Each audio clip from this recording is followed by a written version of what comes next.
This is creepy. I hope it is. I can't see. Oh, it's so cold. So cold. Okay. Megan asked what our ideal job would be if we could do anything. And mine, if I could get paid to do anything, it would be, like Sarah said, to sit and write. The reason I haven't done it already, there's kind of two reasons. The first is that I'm kind of scared.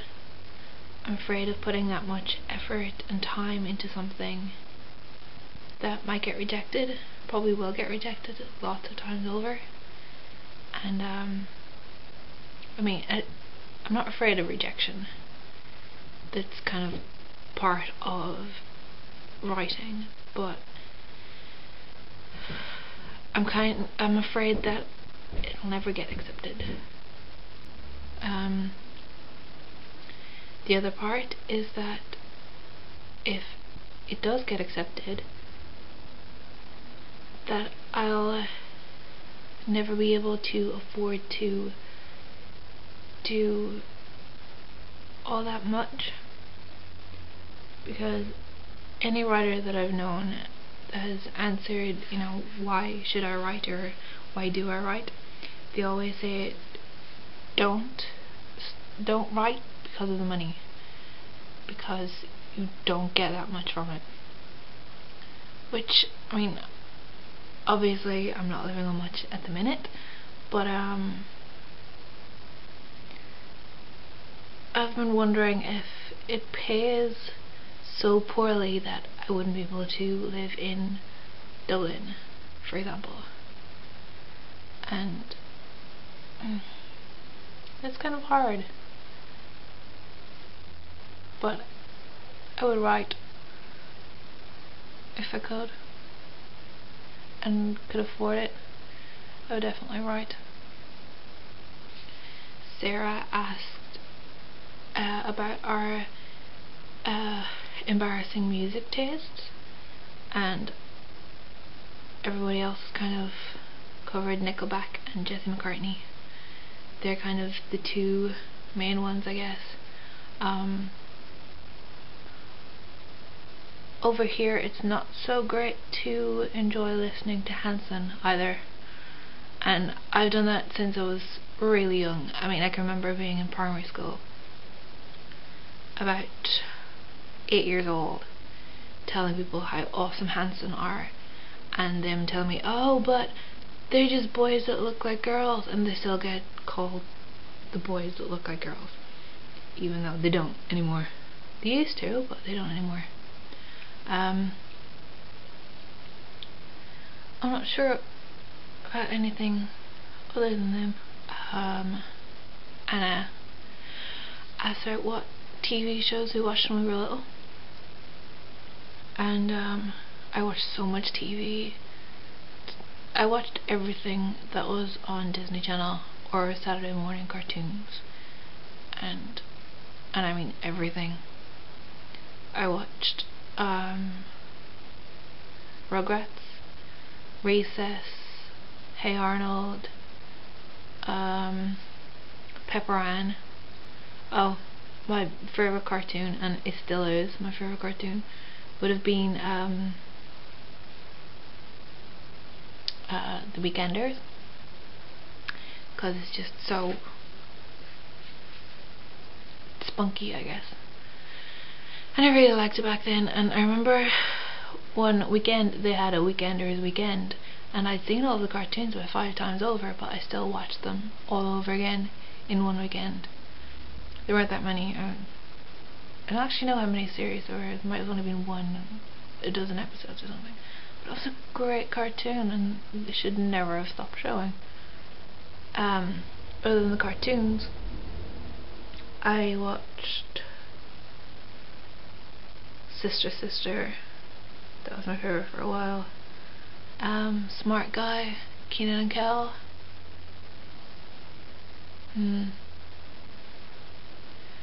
think that was pretty much it. Oh, Alex Mack.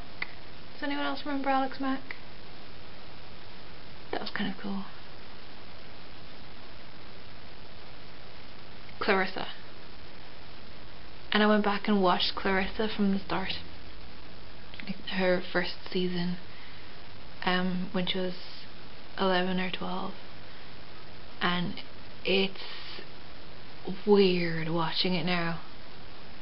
Really, really weird. You should try it. If you watched Clarissa when you were younger, watch the first couple of episodes again. It's weird. Cody asked how old would I think I am if I didn't know how old I was. Something. That one's hard, because I always thought that I was born in the wrong decade. I always thought that I should have been born in the late 70s because of my music taste, and I should have been an 80s kid rather than being born right in the middle of the 80s, so I didn't quite experience most of 80s. Like, I was 5 by the time. Was it 5? In 1990? Yes. So, I was more of a 90s kid than an 80s kid, but I think I would have enjoyed the 80s better with the music and everything else. Maybe not. Hard to tell. But as for how old I feel, I'm gonna say 22, because I don't feel as old as I am, and anytime anyone asks me how old I am, I still have to pause and think, like, I'm not 24, no, 25 now. And I still feel like, not that I'm stuck, but that I'm just not as old as 26. But at the same time, I don't feel young enough to be 18, 19, 20, that kind of the stage where you're supposed to be rebellious and breaking rules and making trouble and everything else. I mean, I can get like that sometimes, but I don't live like that. And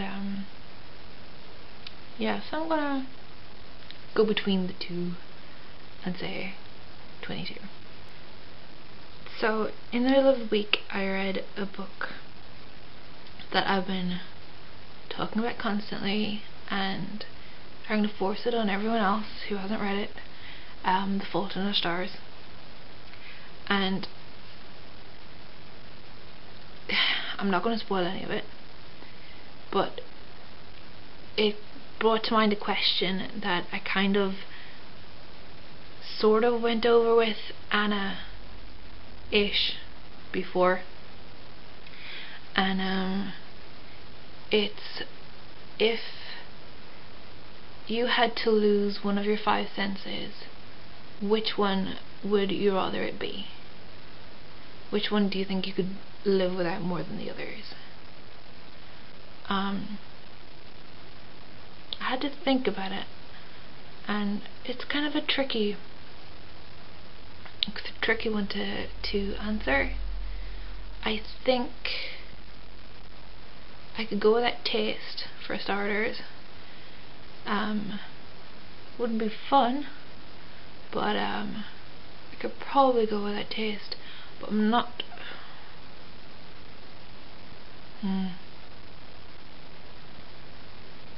No, I'm gonna go with hearing. I'm gonna say if I had to pick one, I would choose to be deaf, because I use my eyes far too much. I like looking at pretty things far too much to lose my eyes. I'm very tactile. I mean, I'll walk through a clothes shop and not really look at the different skirts or trousers or whatever else hanging on the rails, but I'll run my hand through them, and if I feel one that feels nice, it'll stop me and then I'll check it out. So I'm really tactile, so I don't think I could do without touch. Well, there are other reasons I can't do without touch either. Taste, taste I guess I could. And I couldn't do without my nose. I don't think any Lushy could do without her nose. Or his nose. No. I like smelling things too much. And I like knowing that I just like smell. Good smells. I don't like bad smells. So, yeah, which one would you choose to lose? Or if that's too much, which one could you definitely not live without? I'll see you guys in the next week, and I love you too. I love you and I miss you.